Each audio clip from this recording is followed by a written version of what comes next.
Okay, we're diving straight into some fascinating Blackboard economics today. We are going to explore why the absolute most powerful use of Bitcoin actually isn't for buying your morning coffee, but rather for serving as a continuous, impenetrable defense for your wealth. The source material we're looking at challenges us to fundamentally rethink what money is actually supposed to do for us. Here is the roadmap for today's explainer. We'll start by debunking the coffee myth, touch on the tax accounting nightmare, dive into the idea of a high-frequency store of value, explore borrowing against pristine collateral, and finally, wrap up with the ultimate immortal energy. All right, let's kick things off with Section 1, the coffee myth debunked. So let's address the elephant in the room regarding everyday digital transactions. You've definitely heard critics and financial analysts ask, well, how can a currency possibly be successful if I can't even easily buy a cup of coffee with it? They look at transaction speeds, they look at fees, and they just declare the whole network a failure. But as we're going to see, that is fundamentally the wrong question to ask. According to proponents, judging this asset by its ability to buy a latte is literally like judging a massive bank vault by how easily you can carry it around in your pocket. It just misses the point entirely. And the data actually backs this up. The River report shows us that it's not a lack of merchant adoption holding back everyday spending. Look at this. Tens of thousands of physical stores actually do accept it. We're talking around 32,000 as of mid-2023.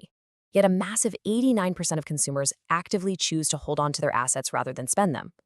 You know that famous HODL meme? Yeah, it's not just an internet joke. It's a rational, calculated economic decision made by the vast majority of users. So why are they all choosing to do that? That brings us right into Section 2, the tax accounting nightmare.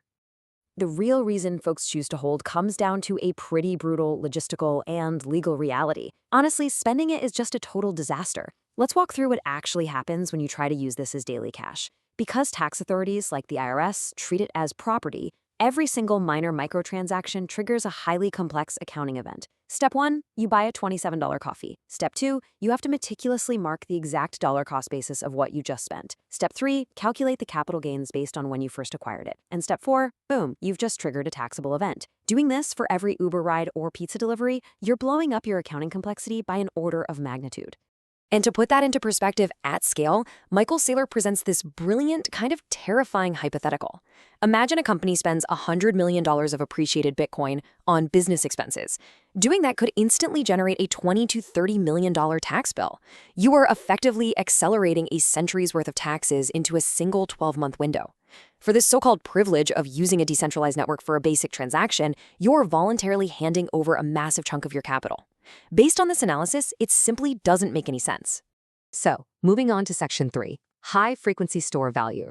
If this accounting nightmare makes everyday spending so punitive, what exactly is this asset doing for you while it just sits there on the ledger? Is it just dead weight? Well, not exactly. This is where we hit a major paradigm shift and a total inversion of how we normally think about money. See, fiat currency, your dollars, euros, yen, is designed to be a high-frequency medium of exchange. It moves fast, sure, but it is a toxic store of value. It's constantly bleeding purchasing power. The source material argues Bitcoin flips this script entirely. It's a low-frequency medium of exchange. Maybe you only move it once a decade, but it functions as an incredibly high-frequency store of value.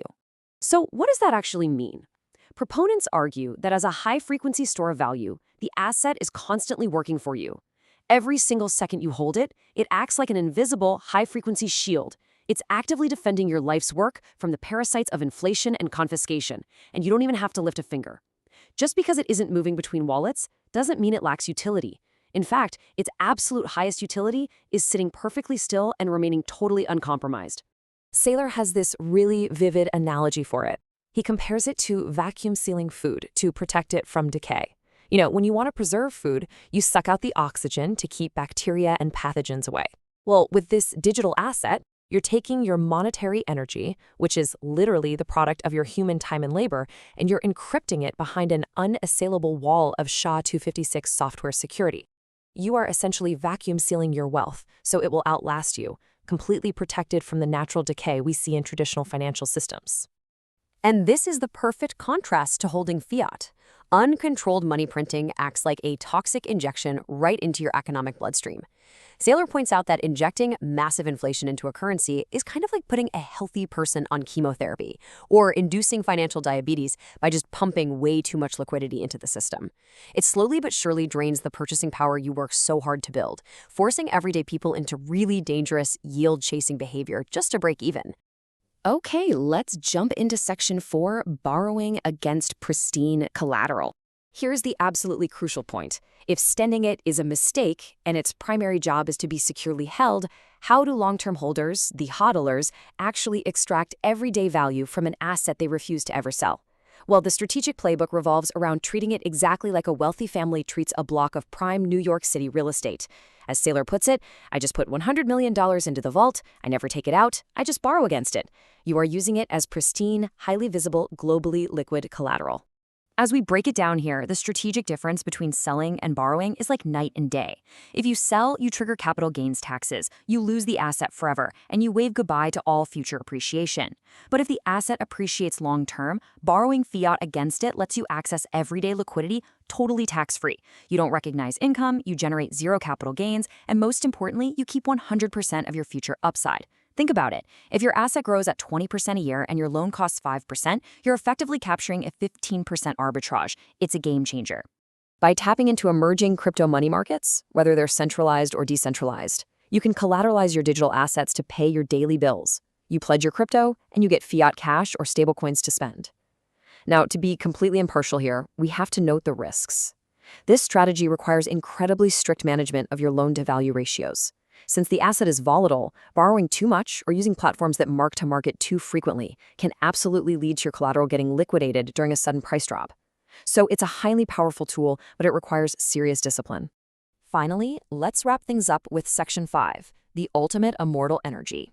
We need to zoom out and look at the grand equation for wealth preservation across generations. Try this thought experiment. How do you actually store value for 100 years? If you go with real estate, your property gets slowly eaten away over a century by continuous property taxes. If you pick gold, it suffers from a historical 2% annual mining inflation, which dilutes its value over the decades. And fiat currency? Well, we all know that'll lose almost all its value over a century. That leaves Dis Network, with its hard 21 million cap and absolute 0% unexpected inflation, as arguably the most mathematically secure and lossless vessel in human history. Because it operates on this superconductive monetary network with basically zero noise in the channel. It effectively becomes what Saylor calls immortal energy. You're taking your monetary energy, which is really just a representation of your human time and work that would otherwise decay in fiat, and you're encrypting it. It flawlessly preserves human effort across space and time, allowing you to project your economic will way, way into the future. As we bring this explainer to a close, you have to look at your own ledger, your own financial architecture, and ask yourself a pretty serious question. Are you keeping your life's energy, your hard work, and your time in a decaying medium that constantly leaks value? Or is it time to consider vacuum sealing it for the future? Thank you so much for joining me for this explainer, and I'll leave you to ponder that exact thought.